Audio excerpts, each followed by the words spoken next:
Hey DIYers, blue collar DIYers. Oh, got the day off. It's what is day? Thursday. Thursday. Got the day off, and I'm happy. Be happy. Don't worry. Yeah. And here's my little dog. He's got to be in the. You hear him yapping. So I was thinking today. This June is typically, for some reason, my slow month.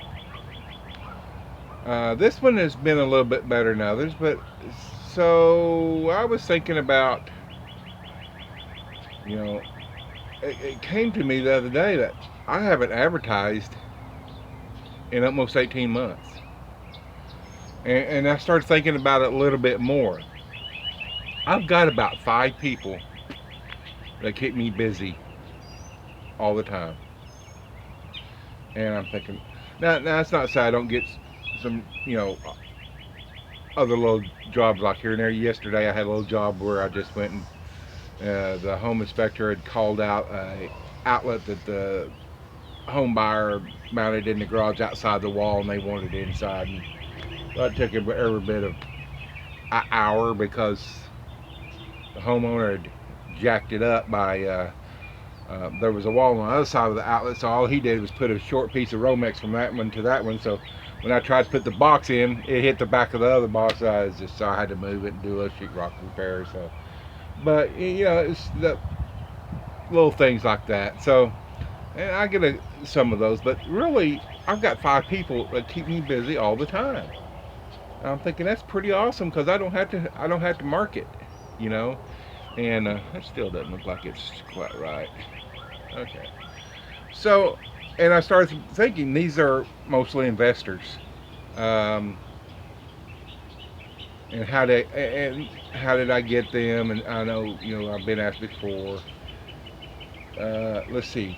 One of them came through a recommendation, a referral from someone at church. Uh, two I know came from Craigslist years ago.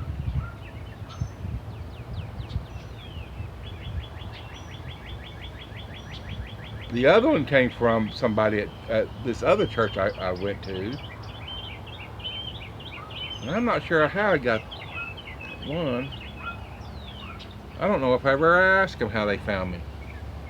Um, so basically, I got 2 from Craigslist, 2 from referrals from church, and one I'm not sure how they found me. It's been that long ago. So my point is really how few people it really takes to make you a decent living. Now, I'm not one of these that wants to work 60, 70 hours a week. If I wanted to work at those type of hours, I'd go work for somebody else. I didn't start my own business to see how much I could work. I am in that tribe of people who say work smarter, not harder. The less I can work, the more money I can make. I'm all for it. So I just want you to keep this in mind when you're out there looking to market. You people in the bigger cities, there's at least one real estate investing group there, and most of these are free memberships. You go, they hope you buy their, maybe their marketing material or something like that, or something. Ours has like a $25 a year membership fee. Whew, I don't know if I can. I don't know if I can go that. But there's hundreds of investors there. Now, obviously, they don't all go to that meeting at once. But still, just a couple of them. You don't need them all. You just need a few good ones. And yes, some investors are cheap asses, just like some residential homeowners are cheap. Those are the ones you just blow off and go on. You're looking to pick that low hanging fruit, the cream of the crop. And right now, the ones I have, I love them. I love them. I love them. Um, you know, hey Donald, we got this and this at this house. Would you go over and fix it and send us the bill? You betcha. Go fix it ever how long it takes. Send them a bill. They send me money. That's the way it works. Some of them, there's two of them local. One of them semi-local because he travels around a lot. Um, but if they can, they meet me at the house and they'll just cut me a check, or it's just it makes it too easy sometimes. So, you if you find yourself out there struggling all the time to get customers,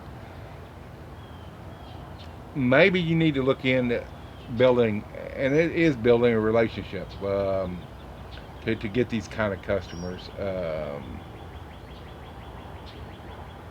You you know a real estate investment group, your church, you know, uh, BNI. A lot of people like BNI. I personally didn't care for it when I was in it in Houston, but some people do very good. To me, it's just a crap load of time for just a few the time that I had to do it to make it work wasn't worth the money I was losing. Picked up a few people, yes, but they weren't long-term customers for whatever reason. Um, but some people do very well with it. I'm not that crazy about networking, so um, not one you have to work at, intensively every. It's like trying to be somebody. You got to go out, make an effort to be someone's friend, and if you offend them, then they're gonna not be your friend no more. I don't go for that crap. So that's the way it felt for me.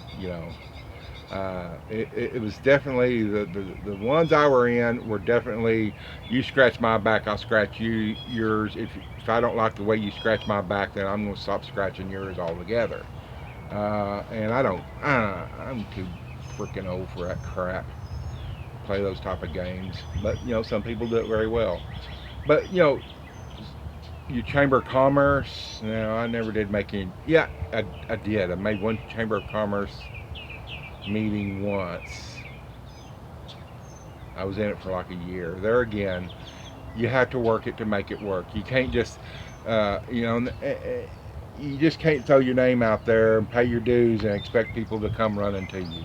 You have to make the luncheons and make the rounds and all this. And that's why some people don't understand Home Advisor or Angie's List, Thumbtack. They think they throw their name out there and magically people are supposed to start coming in throwing money at you. It doesn't work that way. Basically those places are online networking places. You have to work it. I don't like to work that hard, and I don't like really any of those anymore. But for the people who do work it, it works for them. I know everybody goes, "Oh, Home Advisor's a scam. They don't work for me." Well, what have you done? Well, I paid my money. I put my name out there, and nothing happened. Is that all you did? Yeah. I paid my money. They should be sending me leads, or they send me crappy leads. Okay, but I know people are just killing it, and yet they're working it. They work Thumbtack. They work Home Advisor. Like I said, I don't go for that. That's not my cup of tea. Everybody needs to get their own little niche down. And right now, I've got 5 that's really done well for me. And other people I know every once in a while will, send me referrals. And can't get to all of them. Some of them I don't want, just because somebody refers you, I'd like to, but sometimes they're looking for the cheapest handyman that just doesn't work. So anyway, I just want y'all to think about that. It doesn't take very many people to keep y'all full time. It doesn't take very many of the right kind of people to keep you busy all the time. If you go out and seek those type of people out, because you get a And investors, I will say this to them. Now, I've had a couple that I had two. Let's see, how did they find me? I did 3 houses for one and one house for another. I don't know how they. Okay, I think that one found me on Craigslist, and the other one, I'm not sure how he found me. I think through one of the other investors that I work for, and the one I did 3 houses for was a referral from another investor, and I asked him the other day. I say other day now, it's been probably 3 or 4 months ago. Whatever happened to him, and he said he told them that I was too expensive. So, oh well, too bad. For the work I did for him, he got a very good deal. The other one, I'm not sure. He just, I did one house for him. We run into a little delay, and I don't think he liked that. Crap happens. You've been in construction long enough, you know something's going to happen, and oh, that's the house we had the roof leak at. That's what it was. Um, Ended up having to take that roof out, re-sheetrock it, and fix the roof leak. And it was raining almost every day, and we lost about a week and a half on that job, waiting for it to stop raining, so we could, fix everything. And he just kind of got. He didn't say nothing, but you could just tell he wasn't happy. But it happens. If they're invested very long, it happens. So anyway, guys, think about it. Just think about it. Look around your area. See what kind of groups you can get in to land these. Some people call them big fish. And I'll tell you right now, the five that really keep me the busiest, we're almost like friends now. Like I said, they can call me. They'll, a couple of them I already have the keys to their places. The other ones tell me where the key's hidden, or the tenant will be there, let me in, and I make it convenient for them. They don't want to have to be out there babysitting a handyman. They don't want to be out there babysitting me. So now I've built the trust with them. Now they can and they know I will charge them fairly. And if I go up my prices, I tell them ahead of time, hey, I've had a price increase this year. How much? Well, probably this or this, a ballpark. Oh, okay, that's fine. Hey, just whatever, send us the invoice. So think about that. Who can I network with in my area to land these big fish? Okay, people who have multiple homes, or who's remodeling or whatever. And so just think about that and work that. If it takes you all to network it to get it, it's worth it. So anyway, hey, I was just thinking about that this morning. I thought I'd make a quick video, so y'all keep that in mind. And sitting on tailgate this morning, I may do a tailgate Tuesday thing. Yeah, tailgate Tuesdays. No, just joking. So anyway, Donald, Blue Collar DIY, I'm out of here.